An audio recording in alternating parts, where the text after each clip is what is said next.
Good evening, I'm Dennis Ward. Welcome to APTN National News on this National Indigenous Peoples Day weekend. Construction is officially underway on what's being called an Indigenous Cultural Centre of Excellence. It will be called Makwa Wakai and is being hailed as Ontario's first residential school survivor-led initiative of its kind. APTN's Mike McDonald reports. I know one of the busiest people I know. An earth-turning ceremony was held on the site that will house Makwa Wakai, which in English means bear's den. It's being built next to Algoma University, which was once known as the Shingwak Indian Residential School. Shirley Horn, who attended the school during both eras and who went on to become the university's first chancellor, says the name was chosen to reflect the bear and its role as a medicine carrier. Makwa Wakai is a special place of tradition, of learning, of wisdom, of all of those things that encompass the healing that has taken place with the former students. Before construction could begin, offerings and prayers to the Creator had to be made. We understand that everything in the natural world is in the realm of the living, has a spirit, has a money due, and even things in the earth. When we dig down, that's somebody who lives there, beings who live there, and anytime we disturb anything in that natural order, those offerings are made to ask to move forward in the best of way, because what we're taught by our elders is that the only thing really we leave behind is our footprints. And in modern times, with modern builds, that's always not the case. So it's always starting from that standpoint. And of course, this is also the guidance, and this is what was put forward by the survivors. They also ensure that that is vital in this process. We had to ask, the Creator for forgiveness for having to disturb the land as we start with more construction. It's also good that we're announcing the next phase of the construction of the Makwa Wakai. Makwa Wakai will serve many purposes, all centered on cross-cultural understanding and awareness of residential schools, particularly the Shingwak School. There will be community gathering spaces, there will be cultural learning spaces, and as well there will be an archival center that will be the first of its kind to really care for the archival collection of more than 87 communities that had students and children attend this school, many of whom never made it home. And also the cradle of learning and everything that we can share with future generations, but also with many, many countries and the world. I'm very, very proud of that, and look forward to continuing the work with Algoma University. I certainly value the connection that we have made together in the spirit of truth and reconciliation. Makwa Wakai is expected to be completed by November 2026. Mike McDonald, APTN National News, Sault Ste. Marie. To celebrate National Indigenous Day in Nova Scotia, a Mi'kmaq community hosted a mini powwow. Its aim was to teach youth the meaning of the different dances and inspire future dancers. Angel Moore has that story.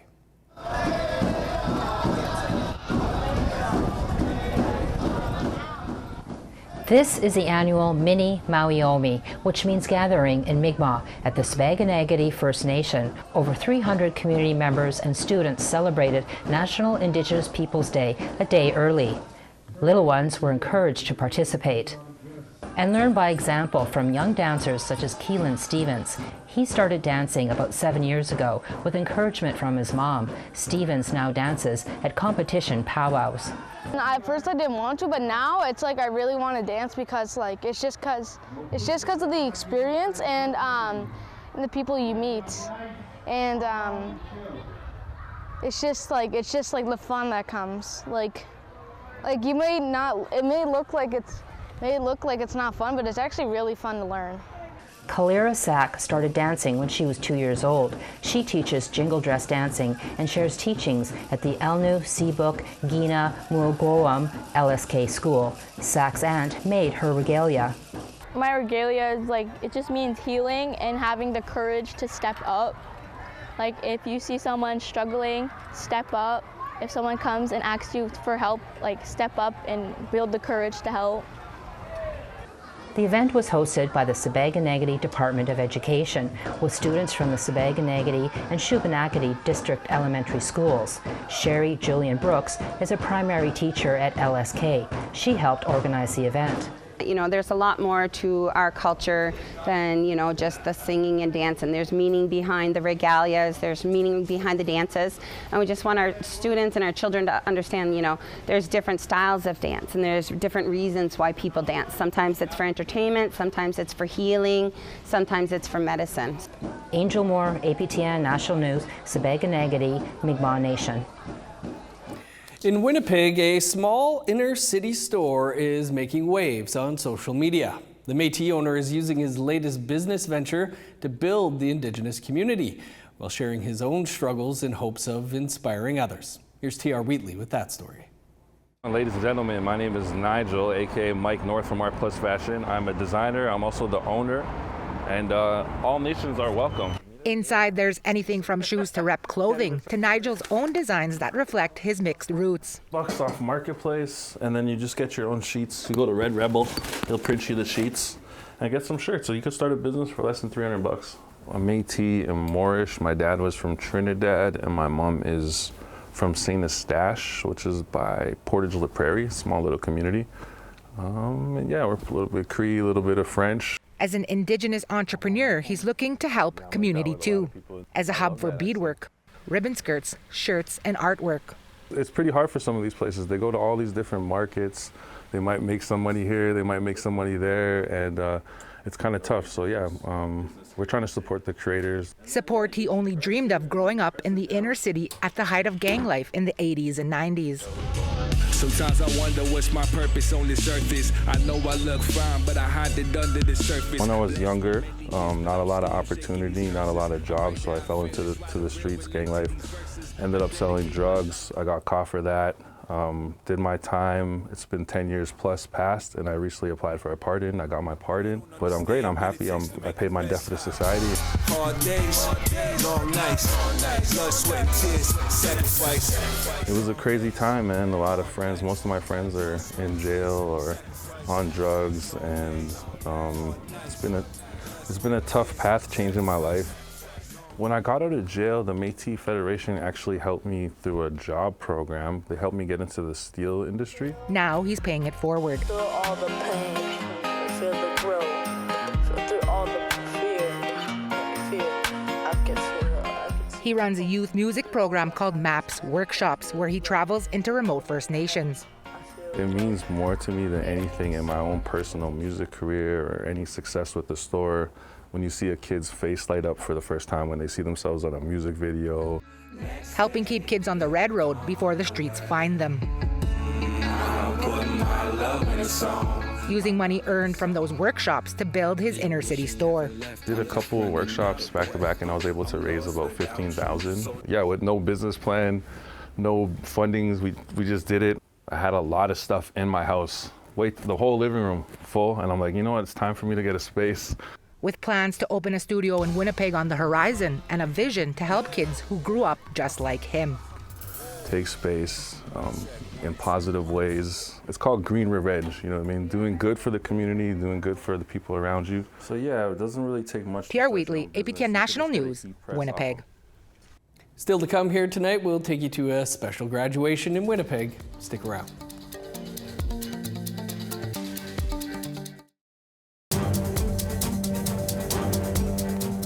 Welcome back to our National Indigenous Peoples Day weekend newscast. A campaign to support language and culture in the Mohawk community of Tyendinaga is underway, one sip at a time. The goal is to raise $10,000 during National Indigenous History Month. Here's Annette Francis with more. Gyra Barberstock serves up a fresh brew of Cavendish tea. Under that brand name, she's created an assortment of 7 teas and 5 blends of coffee, all inspired by Haudenosaunee and Anishinaabe teachings. This one is called Love Tea. It's really special for me to have a tea and coffee company. First of all, I absolutely love tea and coffee, especially tea. And for me, it's an opportunity to be able to share something that I love with other people. Cavendish celebrated its 3rd year in existence this spring. Barberstock says sharing cultural teachings and language is a vital part of what Cavendish is. That's where our roots are. So for example, this month we're involved in, we're calling it Give Back Month.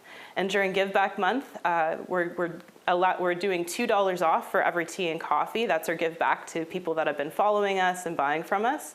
And for every coffee and tea that's sold, we're actually donating $2 to TTO. So our goal is to raise $10,000. According to Callie Hill, that money will go towards language and cultural programs at the new Gwandagay Center, which is currently being built.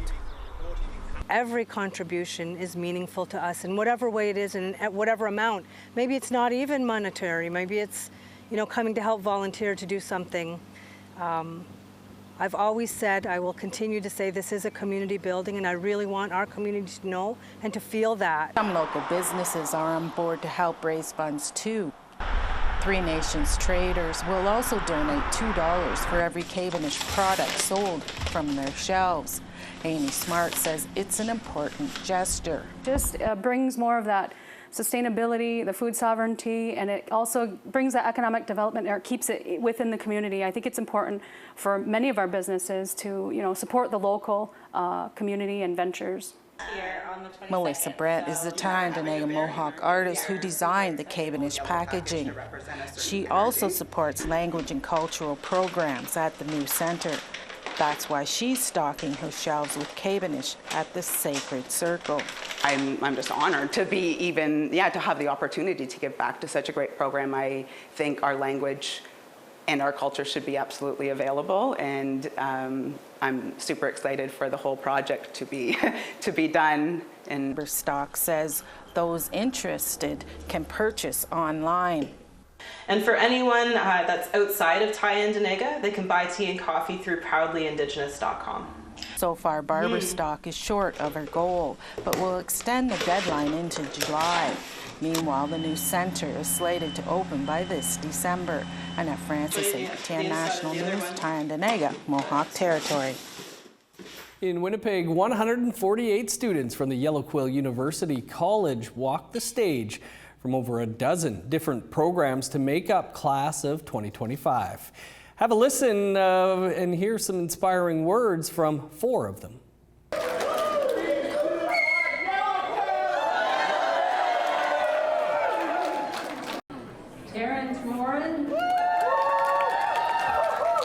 My name is Terrence Morin. I graduated from Addictions and Mental Health. Just want to do something good with my life for once and have purpose. Most of my life, since the early age, like teenager age, I've been in and out, incarceration, addiction, right, for a long time. And then when I lost my mom to an overdose, I just kind of woke up and I just wanted to do something good with my life.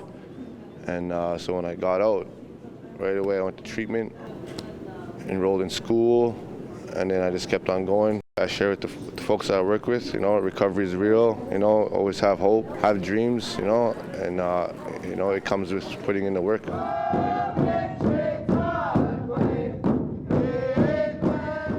Debbie Behrens, graduating from the First Nations Child and Family Services Diploma course.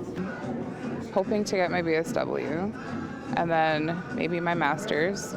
I don't know, my heart is in it, I just want to be able to support families, children in care.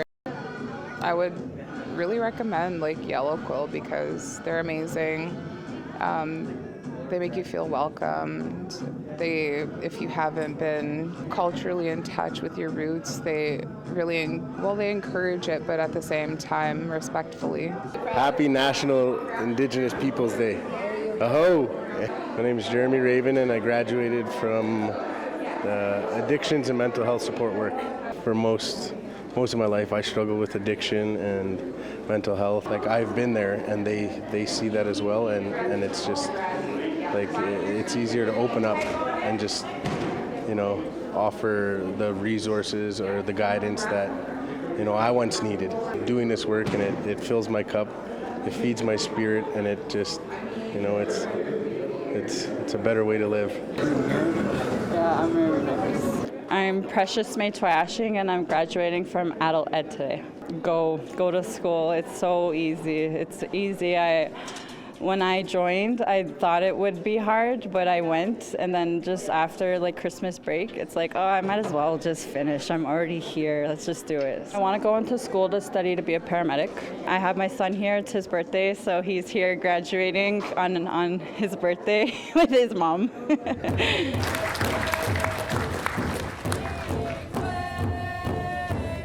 Congrats to the grads. TikTok is celebrating Indigenous History Month by lifting up some creators. More on that after the break.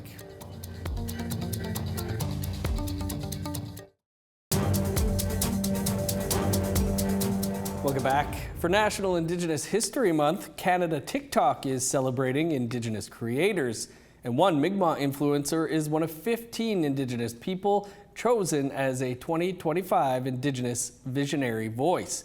Angel Moore explains. Today, I am 1 year sober.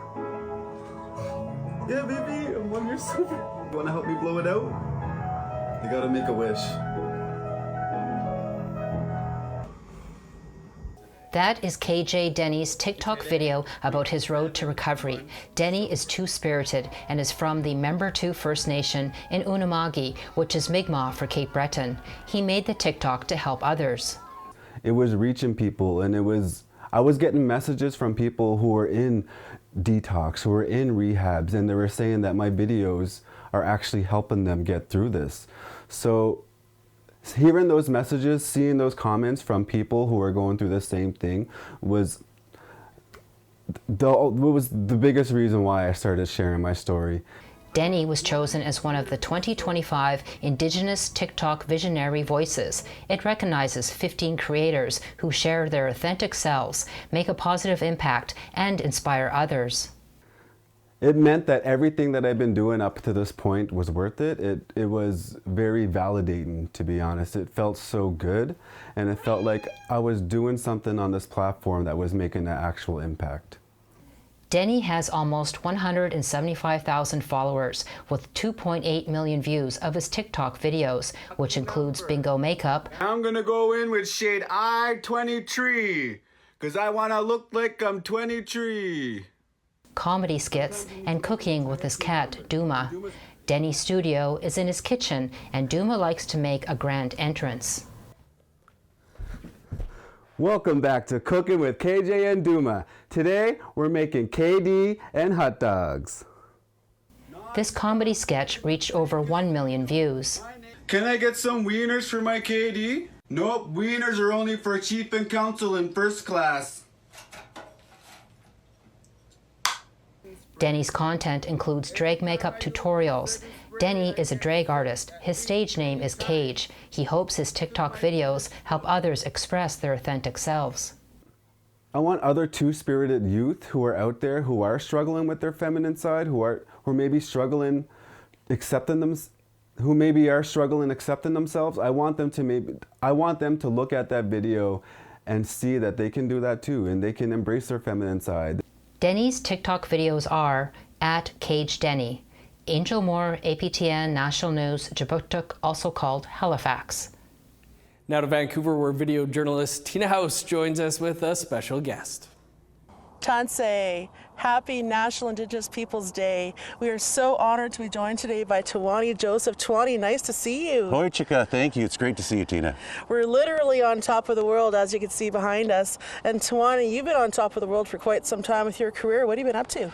We've been busy. We played the Invictus Games, we did the Grey Cup, we're getting ready to play some CFL gigs and also the Vancouver Canucks. So lots of stuff locally, but we're also planning a tour of New Zealand coming in December. Wow, and that's actually part of your heritage as well, is that correct? Yeah, half Maori, half Squamish Nation, so it's going back to the roots and to the homelands as well. Incredible. Speaking of homelands, here we are in Squamish Nation territory. We're so honored you're going to sing for us today. What song are you going to perform? It's a song called Take My Life. It's really appropriate that we're here because it's a song about an elder in our community that lived her life the way she wanted to live it. And she's in with the ancestors now, but that connection between the lands, the water, the sea, the sky. So this is the song I wanted to share. Fantastic. Take it away.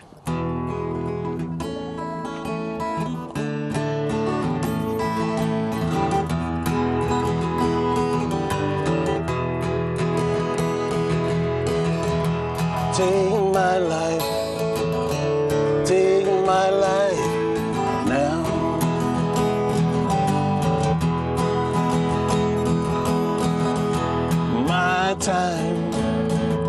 My time is coming to an end. I told my people, no, no, no, don't worry for me now.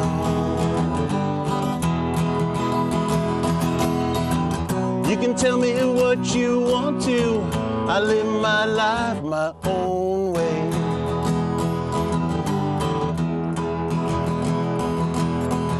Turn back the page of history. What you find is another mark of mine. Lay down my roots, strong and true, that's all I can do.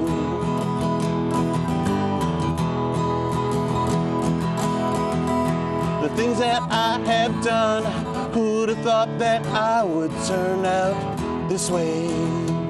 Yeah, yeah. You can tell me what you want to. I live my life my own way.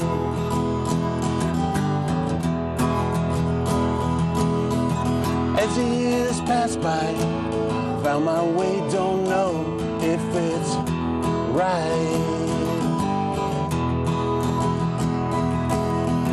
Growing up as a little one, life was real, not a dream.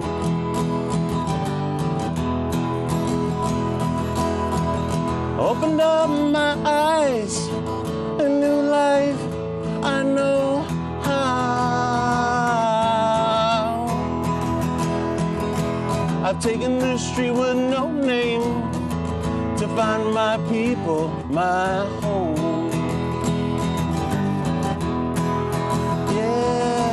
I've taken the street with no name to find my people, my home. Wow, Tawani, that was amazing. Thank you so much. You know, you always make me so proud when you and your band get up there and really give us so much pride and excitement to see you up there rocking those big stages. Now, with National Indigenous Peoples Day happening, events happening all over the country, what do you want to say about this day and what does this day mean for you? It really means to me, it's a connection to our ancestors and our elders, those who fought so hard for our people, living through the trials and tribulations that they've had to live through government policies and all of those things as well.